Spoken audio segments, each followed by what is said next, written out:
Week 9 brought us some heartbreak and some big fantasy performances. Let's roll right into Week 10 here, guys. We're going to get you updated on the injury news, tell you who's in and out, and then we're going to give you some start-sit advice and maybe a couple would-you-rathers. But we got you for Week 10, guys. Let's do this.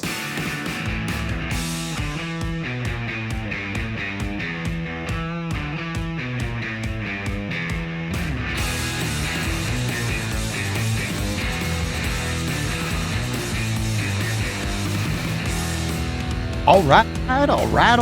Welcome to the show. This is the Frankly Fantasy Football Podcast. We are your hosts, Frankie and Johnny. Good afternoon, Frankie, my friend. How are you, brother? Doing great, man. We're heading into Week 10 here, Johnny boy. Holy shit. I know. I can't believe it's Week 10 already, man. I mean, Crazy. This has really flown by. So if you think about it, we've got 4 weeks until the playoffs start for fantasy. Doesn't that seem impossible? 4 weeks? I feel like it's already going so fast. I know. Well, 5 weeks. 5 weeks counting 5 this weeks. week. So, hey, if you're looking at your schedule or you're looking at your record, which I know I am, and I'm 4-5 in a couple of leagues here, man. So I'm just like, I need to string together a couple of dubs to get things rolling, man. Let's go. Oh, thank you so much for joining us, guys. Welcome to the show. I'm coming to you live from Savannah, Georgia. Frankie's in his beautiful home, surrounded by his Browns memorabilia. I love it. All right, guys, today we are going to bring you some news. We're going to talk about the injuries. It's getting a little crazy out there, man. Every week there's guys we're wondering if they're going to be in or out. We're going to give you some advice here on what to do with those guys. We're also going to look ahead to Week 10. We're going to get into some starts and sits. We're going to do a few would-you-rathers, and we're going to talk about some of the key matchups coming up here, all right? Don't forget, guys, please follow us on social media. Instagram, TikTok, Facebook, YouTube Reels, all of it at Frankly Fantasy Football. And don't forget to like, subscribe, hit that notification bell. It's going to tell you every week when our episodes are coming out. Tuesdays and Wednesdays is when we pop. Frankie, why do they need to follow Frankly Fantasy Football on social media? What are you bringing to them? It's great. First off, you want some funny-ass content that's also great content for you. Like, there's going to be hot takes. There's going to be starts and sits. Guys, it's just an awesome community. You got to check it out. And then, of course, hey, we'll tease it on the front. We'll tease it on the end. Each week, you're going to get a Fridays with Frankie as well as a waiver wire overview. Hey, talk some shit, disagree with us, or agree with us. It doesn't matter. Guys, we love you guys, and thank you for checking us out. All right, let's get into it, man. Let's take a look at a couple of things that happened last week here, Frankie. Some of the bigger headlines. Holy Bears versus Cincinnati game. What in the actual fuck happened here, man? We talked about it was like a 50.5 over-under. We talked about how fun this game could be. Weren't sure what the Bears were going to do, but Jesus Christ, Flacco. I mean, come on, man. Wow. 40-year-old Flacco. Putting on the icy hot, he's already injured. The guy comes out, throws the ball. How many, 47 times he threw the ball? Something crazy? Insane. Lay this game out for us, brother. Flacco, 470 yards, 4 touchdowns, 2 interceptions. Guys, he's 40 years old throwing for almost 500 yards. And then you have the young buck on the opposite end with Caleb Williams. Guys, 280 yards, 3 touchdowns. And here's what's crazy. The Bears won this game. And the reason why I say it's crazy is because it's the first time in Bears history they have won when also giving up at least 42 points overall. So this was absurd. I mean, for the Bengals, I feel so bad. This was an epic meltdown. I mean, not only did you have... do you feel bad? Yeah, terrible in the jungle. Sorry. This is what happens. You have Flacco throwing for almost 500 yards, 4 touchdowns, an insane amount of offense being had, and then you get an onside kick back. You have an incredible job by your kicker all game, and you still lose. Like, hey, welcome to the shit show. That's all I got to say. Cleveland and Cincinnati, we're like one. We are like a peanut butter jelly sandwich. Yeah, we're Eskimo brothers. We're Eskimo brothers at this point. We fuck each other is what happens. We get fucked. Yeah, exactly. All right. So with the Bears, Frankie, I mean, we talk about how I can't figure this team out. And Caleb Williams, it's like Jekyll and Hyde. Totally.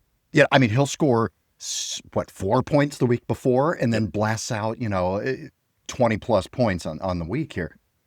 What are you doing this week moving forward with Caleb Williams, man? I'm firing his ass up. You got to stay in the flames. I mean, trust me, from a guy who owns him, I literally traded for him, and then he had 4 points, then he had 13 points, and then he goes off for 42. So for me, man, yes, but here's what's fascinating, John, is when you look at the distribution, I mean, Roma Dunze, how well do you think he played? 0. He ate the donut. He took a donut right to the fucking face. A glazed donut that's been sitting out for fucking 2 days is what he took to the face. Versus that of DJ Moore, man. He's back. You got Cole Kmet going down, and all of a sudden, Colston Loveland, hey, he's real. He's real, and that's the guy that they drafted first round. And so for me, what's crazy is that it's not one player for this Bears offense. Dude, and I have to say this. The Philly special. Ben Johnson busting out the Philly special. It was just brilliant. So to answer your question, I'm staying in the flames with Caleb Williams because we've seen he's a very high ceiling player, extremely low floor player. So just be aware that that's who you're starting, but I'm rocking with him. All right, we'll talk a little bit about the Bears matchup this week a little later here when we get into Week 10 matchups. Frankie, the Steelers' defense, where the hell have these guys been all year? I mean, yeah, no kidding. I went apeshit. I started all the Colts, man. All my DFS lineups, everything I had Colts everywhere, and it cooked me. It cooked me, man. Talk about this Steeler and Colts game. I mean, it was really insane. I mean, this is the first time we actually saw Danny Dimes. I mean, it looked like he had a chink in his armor, is the best way to put it. Yeah, he's vulnerable. Yeah. I mean, Steelers D forcing 6 turnovers. Welcome back. And you know, it's almost like we all should have seen this coming, and I'll tell you why. They had all the alumni in the house. And so when you bring back all those guys, I'm talking Joey Porter Sr., I'm talking those guys from the old school 2000s, even earlier than that with Bill Coward, etc. Those dudes showed up in droves. And so for me, man, it's like, shit, should have known that was coming. But then what was really cool, man, and I specifically say Joey Porter Jr. showing out for his dad, getting a pick. I mean, what not a dream scenario, awesome. As a father. So just really cool, man. One little tidbit, just because I am a father, I know you are as well. Yeah. Your father is the only man who wants you to be better than him. That's right. That's a fantasy football podcast, but little words of wisdom. We get into some motivational podcasting, John. Oh. Deep Thoughts by Johnny. Yes. All right, man, let's talk about, we had a record this week, okay? Hey. Irrelevant record of the week, wow. Okay? Wasn't even really that special. It's just a long-ass field goal. Talk about Little, the Jags kicker. Cam Little, guys, setting a record, hit a 68-yard field goal, set the NFL record, and what's even crazier is when you look at this game, it was a freaking great game. Overtime, I mean, a lot of scoring, which is kind of crazy. Geno Smith looked good. Welcome back. Finally. But the issue was Raiders going for a 2-point conversion. Geno Smith missed them. Well, it was actually, tipped or whatever, knocked down. Jags take the win. But it was a really, really fun game to watch, actually, between those two kind of rough teams. Welcome back, Brock Bowers, too. Welcome back, Brock Bowers. I mean, man, you can make an argument he's going to be tight end 1 for the rest of the season if he stays healthy, man. I mean, my God, he's so needed on that team. He's the target monster. He gets everything on that team. It's crazy. All right, let's talk about Sam Darnold, man. I mean, holy... Insane. I mean, I will admit I was wrong. I'm still wrong because it's still hard for me to believe it, to be honest with you. But totally. God damn, he's playing out of his mind. Talk about it. John, I equate Sam Darnold's play to Vanderbilt's college football team. It's what I mean by that is it's still so hard to believe Vandy is that level of a team. Yeah, I know they lost against Texas, but what a hell of a comeback, and they almost won at Texas. I mean, so like you equate that to Sam Darnold. We saw him out of his mouth say, I'm seeing ghosts, right? I'll never forget that. Then it was like, maybe this is Kevin O'Connell. Maybe this is Kevin O'Connell that's really changed him and things of that nature. To now it's, wow, were we wrong? I mean, Sam Darnold looks insane. John, in the first half alone, he was perfect. I've never seen anything like it. 16 for 16, 282 yards, 4 touchdowns in the first half. I mean, it's just absurd. And then you pair him with what JSN is doing. John, Seattle's for real. Seattle's totally for real. They are. And they haven't even gotten the running game really going. No. They've got 2 stud running backs Studs. sitting back there too. So they've got a lot of room to adjust and confuse defenses based on their film. So man, really exciting. I could see Seattle grabbing here this week. In fact, by the time this episode comes out, they may grab one because this is a legit team with they're a real contender. Josh Allen, here we go. The Stallion, Josh Stallion. Man, this guy's just so fun to watch. Multiple milestones here, Frankie. What do we got? Guys, Josh Allen is an absolute freak. I mean, and we all know this, but I want to break this down for you as to how good this dude is. He set another record, actually 2. He set a franchise record for the Bills against the Kansas City Chiefs. When you have a minimum of 15 passing attempts, his completion percentage was 88.5%. Guys, that's insane. That's it. A high 60 is very good. He is almost 90% is unheard of. And then he surpassed the great Cam Newton. And for those of you who are like, Cam Newton. No, Cam Newton was fabulous. He was a previous MVP. He was insane when he was playing for Carolina. I'm not talking about the Patriots Cam Newton. I'm talking about MVP Cam, okay?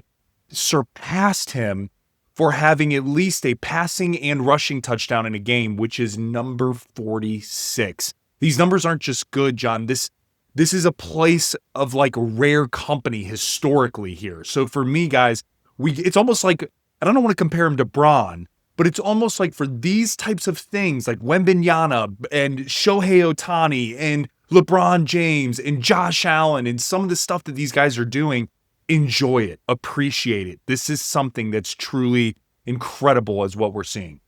It's rare. And it's fun to watch rare talent like that, Yes. man. I mean, it could be a long time before you see another player like that. So that's awesome, man. I love it as well.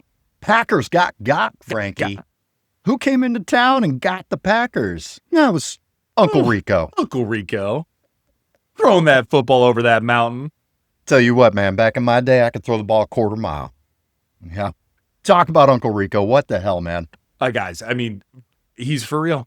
That's all I'm going to say. He's absolutely for real, to the point to where Micah Parsons comes out and actually says, right, because they played together on Dallas last year, that said Dallas didn't know how to use him properly, and it shows that Carolina does. Guys, shocking. Dallas didn't know how to use their talent. Shocking. Guys, he had 130 yards and 2 touchdowns against an incredible defense that absolutely knew he was the guy they needed to stop. So imagine that. Bryce Young is not going to beat this Packers defense. It was Rico Dowdle, and it showed. I mean, hats off. This is crazy. And then let's just take, guys, Green Bay Packers were minus 14.5.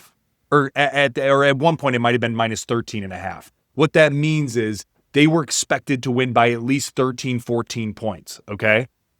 Same thing with Detroit. Detroit was minus 9.5. That means that they're expected to win by 10 points. First time all year that not one, but 2 teams that had a minus 9.5 or more actually lost. Absolutely crazy sauce, man. Any given week. Definitely killed my bets, that's for sure, man. That's for sure.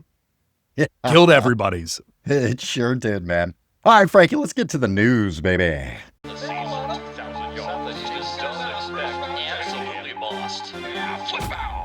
News and notes. All right, this is a rough one, man. I know this one affects you personally. Yeah, Jaden Daniels, man. I mean, are we putting a fragile label on Jaden Daniels? I hate doing that, but I don't know. I can't argue with people if they do, right? You know? I can't argue with people if they do, but also, I mean, fragile is also, it's almost condescending for this dude because, I mean, when you see his elbow going the opposite way, I don't know if that's fragile. I think that's true. You know what I'm saying? So for me, man, it sucks. And it sucks for the Commanders. And it sucks for the NFL. Like, it really does. Like, these premier quarterbacks, especially, like, this is what makes the product so fun. And my fantasy team so fun. And now it's not so fun. So that sucks. Jaden Daniels, dislocated elbow. Quote by the coach here, he's going to be out for a while. Now, they've got a week 12 bye, which tells me that you're probably not going to see Jaden Daniels until week 13 after the bye. That's what I'm guessing. If you see him at all at this point. Not really sure. So we got to keep an eye on that. Bring out the bell, Frank. I hate doing this every week, man. This one also affects me. Yeah, you mean the tight end one up until the past week here? Yeah, it's super frustrating, man. Tucker Kraft out for the season. It is a torn ACL. That is brutal. He was the number one receiver for the Packers right now. Yeah, it sucks. Travis Hunter, this was a surprising one here, Frank. Going on IR, and this was prior to the week starting. Non-contact knee injury in practice. Now, normally when you see that, you're like, oh, Jesus, that's an ACL. 9 times out of 10, it's an ACL. His ACL is intact, so that is a good thing, but he is going on the IR, so you won't see him for quite a while here. CJ Stroud got knocked the fuck out. Whoa. I mean, that was crazy. I mean, yeah. I was worried for him for a second. It was, and actually it was a clean hit. He got hit in the chest. Yeah. So, but dude, he got hit hard in concussion protocol. Didn't look good. Keep an eye on that. If he's not in there, it's just completely going to tank this offense. The only person you can really start is Nico anyway. You're going to have to temper your expectations with Nico if you got Davis Mills in there, guys. We saw how that looks. Now, it is like a 50-50. So far this year, it's been 50-50 with concussions to be able to play the next week, which is better. For past couple of years, it's been a week or two before guys could get out on the field. I think that was kind of a knee-jerk reaction to the concussion protocol, but he could play. So take a look at that this week. Luke McCaffrey, wide receiver for the Washington Commanders, on IR, broken collarbone. He's going to be out for at least 4 weeks. Staying with the Commanders, this team, just terrible luck, man. Scary Terry, awful. Terry McLaurin, trending towards being out again, Frank. What's going on here, man? I mean we got to get this guy on the field. I know, and it sucks because when he's playing injured. Like, that's the other thing. When we saw him get in, not only was he playing injured, but he was so good still. Like, you see how good Scary Terry actually is. And this is just a massive blow, man. I mean, an absolutely massive blow with Jaden Daniels, Scary Terry, Luke McCaffrey, who's been actually very viable coming in and helping more from an NFL perspective, less from a fantasy perspective, but really helping the Commanders' offense. And to lose all 3 of those guys is awful. All right, last bit of news here. We got Cole Kmet out with a concussion this week. Fire up Colston Loveland. Yeah. Man. I mean, with Cole Kmet out, he's a must start this week. Must start. All right, we got some players to watch here. Some of these guys should play this week, but take a look at it, see what they do in practice. We'll have some updates for you on Fridays with Frankie on a few of these guys. I'm sure of it. Matthew Golden, wide receiver for the Green Bay Packers, shoulder injury, not considered to be long-term, but he didn't return to the game, so keep an eye on him. Brian Thomas Jr., banged up with an ankle injury here. He's had a rough season, man. He's had a real rough season. Dare I say, maybe the biggest bust in fantasy in the draft season based on where you took him? I think, I'm thinking about it. I think you're probably spot on, John. If I'm being honest with you, I think, yes, maybe depending on if you were crazy and you took Saquon at 1 overall, you could make the argument just based on the 1 overall. But I think it is Brian Thomas Jr. I think he takes the cake. Yeah, I agree, man. So keep an eye on him this week. And he had it all set up for Travis Hunter being out. I thought they were just going to funnel the ball through BTJ the whole game. They did not. So I just don't get it, man. Cooper Kupp, hamstring and a heel injury this week. I don't think you're putting him out there anyway. Kayshon Boutte, he's got a hamstring injury. Take a look at him later in the week. Quinshon, we need to see Quinshon Judkins, running back for the Browns. Good start this week. He's played very well, but you're going to have to watch and see if he gets back out on the practice field after their bye. He should be good to go. Brock Purdy, man, I'm sick of listening to coaches. Jesus Christ. I mean, for the past 3 weeks, we were thinking Purdy could play. Then Kyle Shanahan comes out on Monday and was like, yeah, Purdy wasn't even close this week. It's like, fuck you, Kyle. You know what I mean? Screw you, Kyle. Right. I mean, why are you teasing us? You're stringing us along all week long, with Brock Purdy. He wasn't even close, guys. So I don't know what the status is with him. You're going to have to keep watching, but he's trying to work his way back. Don't listen to the coach. You're going to have to watch practice and see if he's actually practicing on Fridays. Ricky Pearsall, same thing. He's got a chance, I think, this week to play, though. Puka Nacua, banged up with a rib injury. This guy, every time he gets hurt, he's a warrior. You're just like, how many weeks? He's getting killed, too. How many weeks? He's a stud. I mean, he's a stud. He's a warrior. Yeah, I mean, you could say he gets banged up a lot, but it's because of the way he plays, man, and because of how important he is to this offense. He does everything. Good. He's so good. He should be okay. Keep an eye on that for week 10 here. Aaron Jones, able to get back on the field the past couple of weeks here. He's got an AC joint sprain. He could play in week 10 as well. I don't think that's a guy you're looking at really rolling out. Football season is in full swing, and Underdog is the best place to get in on all of the action, guys. Playing Underdog, it's so easy. Just pick whether your favorite players are going to go higher or lower on all kinds of stats like rushing yards, receptions, touchdowns, so much more. Frankie, we got any good pick'ems for everybody this week? We sure do, Johnny. This week on Underdog, guys, we're looking at two particular players. The first is going to be Josh Allen at that of the Dolphins, and you know we're going higher than 0.5 rushing touchdowns. Lock that in. And then this second is that of Bo Nix, guys, at that of Las Vegas Raiders. We're going to go higher than that of 219 passing yards, which he has hit in 2 out of the last 3 weeks. I love it. Download the app today and sign up with promo code FRANKLY to score $100 in bonus entries when you play your first $5. That's promo code FRANKLY. Underdog. Make picks. Win money. Must be 18 plus, 19 plus in Alabama, Nebraska, 19 plus in Colorado for some games, 21 plus in Arizona, Massachusetts, and Virginia. And present in a state where Underdog Fantasy operates. Terms apply. See assets.underdogfantasy.com/web/play-and-get-terms_.html for details. Offer not valid in Maryland, Michigan, New Jersey, New York, Ohio, and Pennsylvania. Concerned with your play? Call 1-800-GAMBLER or visit www.ncpgambling.org. In New York, call the 24/7 HOPE line at 1-877-8-HOPE-NY or text HOPE-NY 467-369.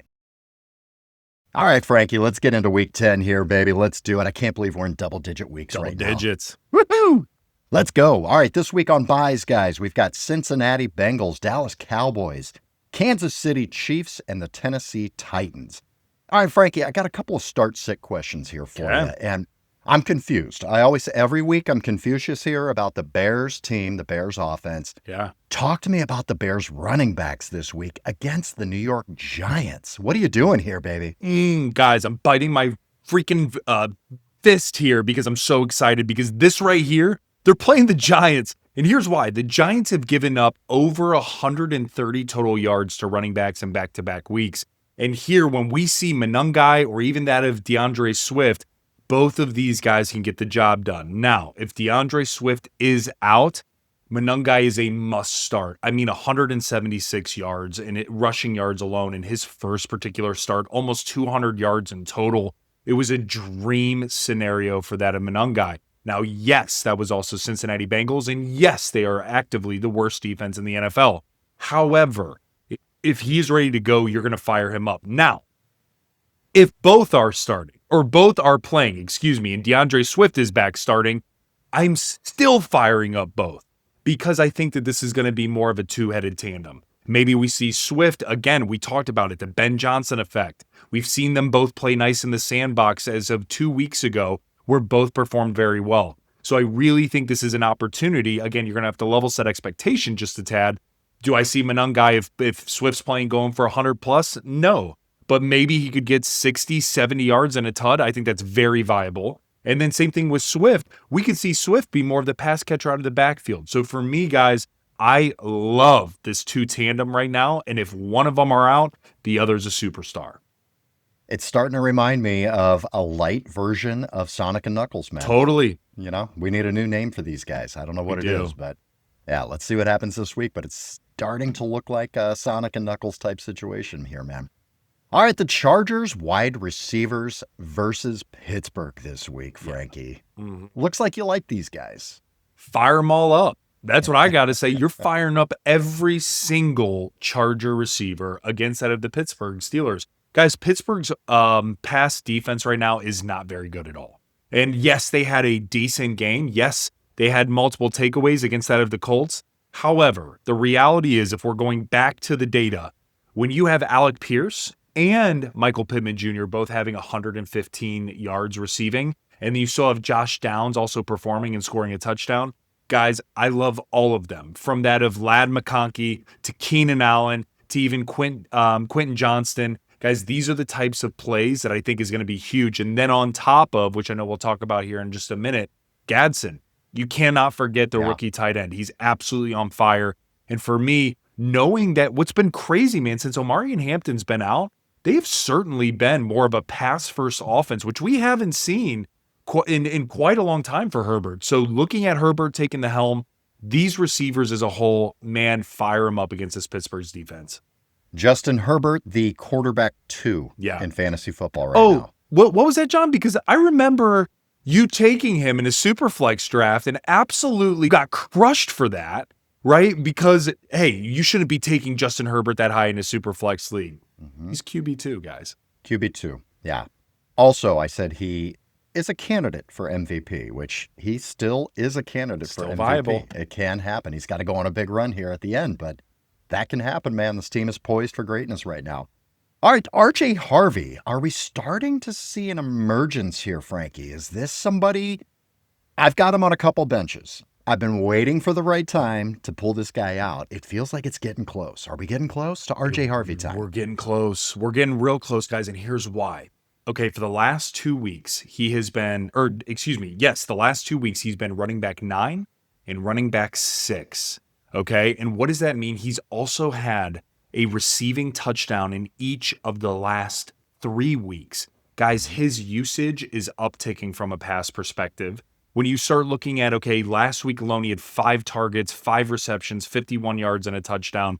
They're now starting to look at him. And yes, I know that even when they played Dallas was a dream defense. He's only got 27% snap share. He had 7 rushing attempts, and he only had 46 yards.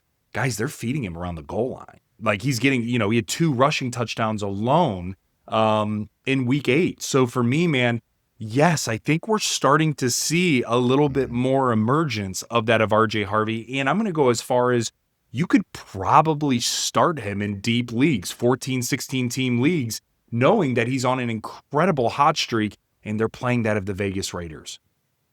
And they're favored by 10 at home this week as well. Right. That always helps. That's always good for your running backs, just based on the perceived game script. Anyway, we know how that doesn't always happen. Right. A la Detroit and Green Bay last week. Right. Yeah. Yeah, I'm absolutely loving it, though, man. I think he is one of those guys who can emerge at the end of the season for you and could be a league winner, depending on how things go here. Their playoff schedule's really not that bad. And this is a running back who's catching passes out of the backfield. You don't have to have an amazing matchup for a guy like that to be able to play well. He's clearly an outlet now and becoming a major outlet for Bo Nix, which is fantastic. The problem with R.J. Harvey right now is the volume. That's exactly it. You can't comfortably and confidently put him in your starting lineup. He has to score a touchdown because he's just not eclipsing 40, 50 yards, all purpose right now. Yeah. So he's got to get that touchdown, but he's been doing it. So keep monitoring. I'm getting close, Frank. Yeah, I'm getting close. But if you're dead on injuries, you're hurting in that aspect or bye weeks, you can absolutely plug in R.J. Harvey, but you do have to hope for a score. No question. All right, Frankie, are we a believer in the running back 9 in half PPR for fantasy football? Can you please explain who that might be? Oh, are you talking about we're dwindling with Rico Dowdle? Absolutely.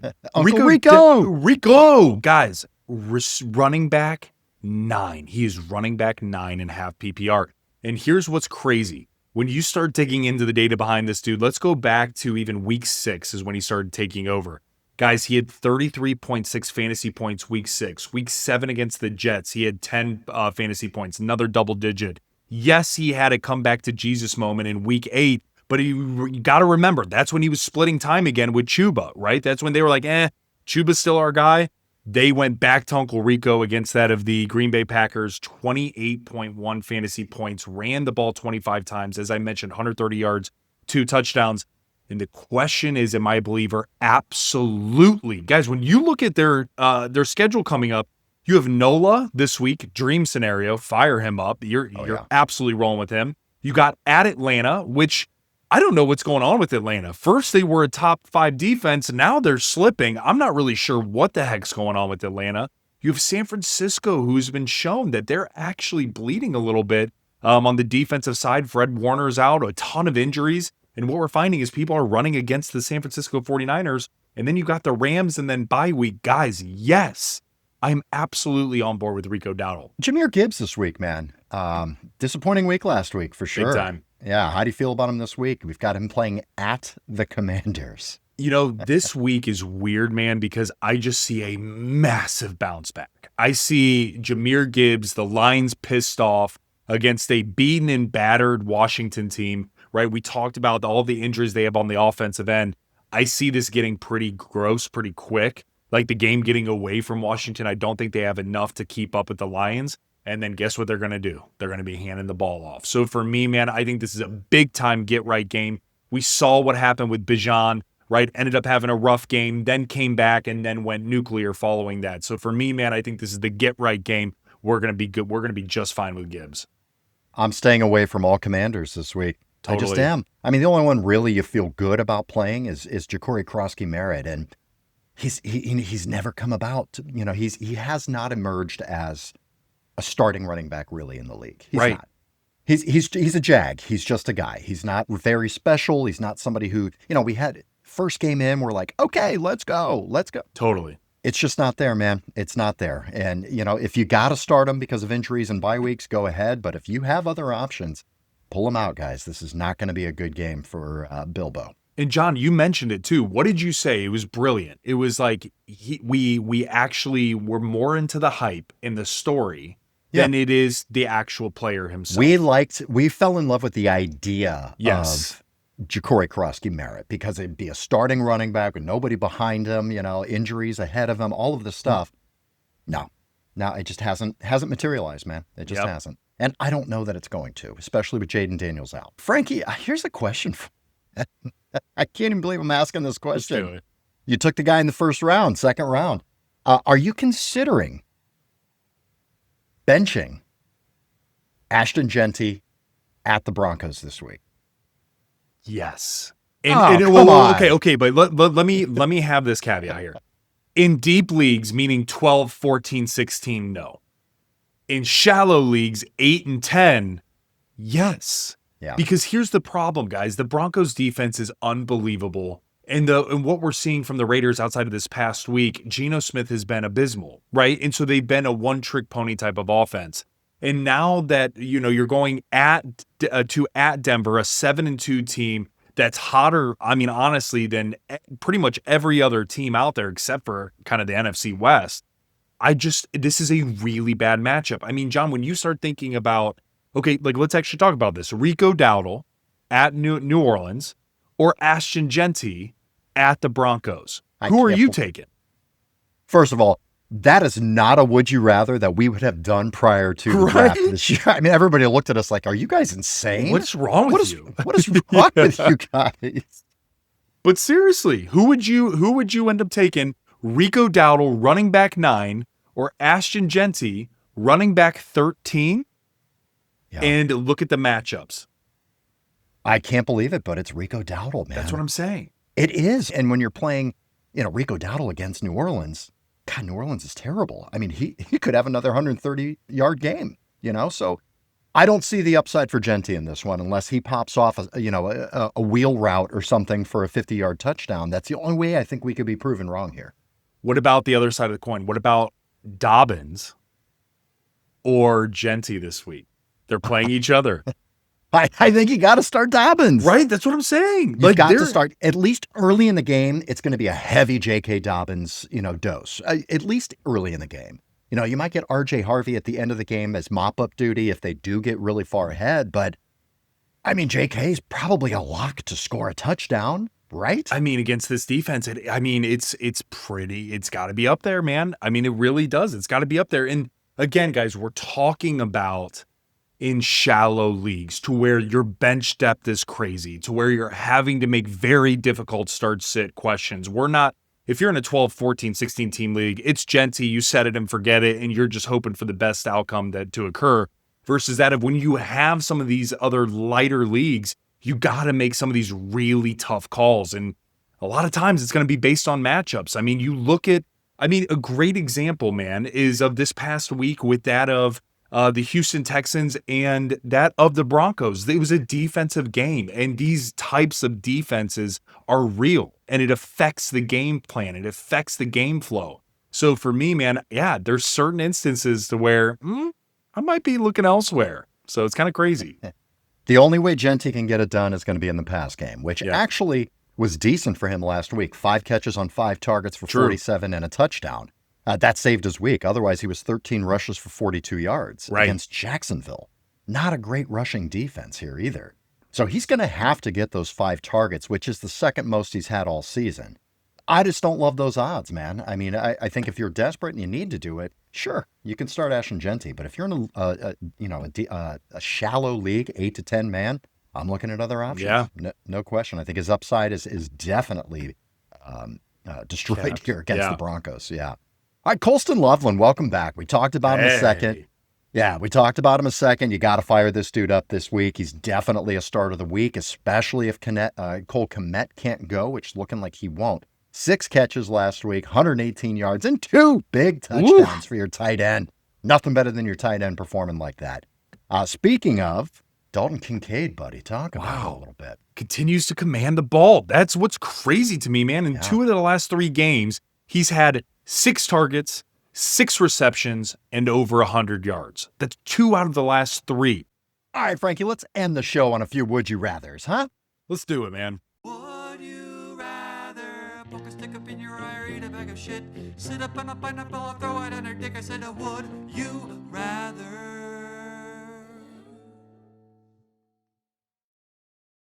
All right, first would you rather here we have, Frankie, for week 10. It's a start and sit question here. Would you rather Woody Marks versus Jacksonville or Ja'Cory Krosky-Merritt versus Detroit? Woo! What do you got here, buddy? Guys, so this is obviously a deeper league ask here. If you're in an 8 and 10 man league or team league, you're not worried about this. These guys aren't even on your bench if you're in an 8 and 10 league. You're not worried about it. But for those of us who are in 14, 16 team leagues, this is the real. So for me, man, I am actually leaning Woody Marks. Now, the reason being is because with Jaden Daniels now going down, with Terry McLaurin more than likely going to be out again, Luke McCaffrey also getting hurt. Like, I just think that, and also another call out, Chris Rodriguez, guys, really outperformed JCM, even though it was in junk time or garbage time, but it still is something to pay attention to. So I could see with both of them being kind of the split 1A, 1B kind of mode, I'm actually going to go Woody Marks just because I think that he has better upside from a receiving perspective than JCM does. That's my personal opinion. I agree 100%. I mean, I said earlier, you cannot start JCM this week. And Woody Marks, because of the receiving upside that he has, splitting time. I mean, what do you have, 9 carries last week, something like that. So if he can still get some carries and still get the work out of the passing game, I'm going with Woody Marks this week. I agree with you, brother. All right, let's do another one here. Frankie, would you rather? We've got 2 tight ends we're looking at here. 2 guys that you talked a lot about earlier in this episode, man, that you like both of these guys. Would you rather start this week in week 10, Dalton Kincaid at the Dolphins or Oronde Gadsden at Pittsburgh? What do you got? Ooh, man, this is tough, right? Because we just talked about how much Dalton Kincaid is the number 1 option. Right now, it seems that way, even maybe over Khalil Shakur for the Buffalo Bills. And then you look at Oronde Gadsden, man. I mean, there's a lot of mouths to feed for that Chargers offense. But here's the deal. When you look at what's going on, I'm going to go Gadsden when they're playing Pittsburgh. And here's why. Gadsden has 4 straight double-digit weeks. He has 27 targets in the 4 weeks, 24 receptions. He's 377 yards and 2 touchdowns. Guys, I'm going with the very, very hot hand of Gadsden. However, if you have the opportunity to go between both of them, kudos to you, because others like myself who lost Tucker Kraft don't have that luxury. So go fuck yourself. But other than that, man, I'm absolutely leaning Gadsden. That's a tough one, man. I mean, really, I don't think you can go wrong this week with either of these 2 guys, but Gadsden has been more consistent. There's no question about it. Yeah, I mean, Dalton Kincaid, big week, no week. Big week, no week. I mean, he's kind of up and down a little bit here, man. So yeah, I'm with you. Last week, Dalton Kincaid at Carolina, 1 catch for 23 yards. You know, you would not expect that against Carolina, who's terrible against the tight end. Right. So yeah, I think Kincaid might have the upside. Sure. But I do think Gadsden would be a safer play. I think he's, like you said, 4 straight weeks with double digits. I'm all over it, man. I love it. Great work. All right, guys, that is the episode for the week. Thank you so much for joining us, guys. Please don't forget, follow us on social media. That's where all the action is. We do this so we can just clip out social media clips, guys. Pretty much. It's Frankly Fantasy Football. Frankie, what else will they get if they follow us on social media? Guys, check it out. We're going to be dropping your top waiver wire picks on Tuesdays. We have Fridays with Frankie going on Fridays, guys. That gives you the top 5 things you need to know for the weekend. And trust me, it is extremely impactful with all of the different changes happening, with injury reports coming out on Friday. It is something that you should absolutely look, because it might change the way you look at waivers for Saturday. So definitely keep in touch with what's going on there. And of course, man, I want to give a huge shout out to all the viewers, the listeners, and of course our sponsors. Guys, go check out rotobot.ai, put in promo code CHAMP, and here it gives you some free use of that particular app. It is phenomenal, the ChatGPT, pretty much for fantasy football. And then, guys, something we're really proud of and a great partner of ours is Underdog. Listen, if you have the opportunity to get $100 in bonus for just putting down $10, I mean, it's totally worth checking it out. So again, there, use promo code Frankly, go with Underdog, and let's let it ride. Let's go. Good luck to all of you this week, week 10. May the fantasy gods smile upon you. Bye.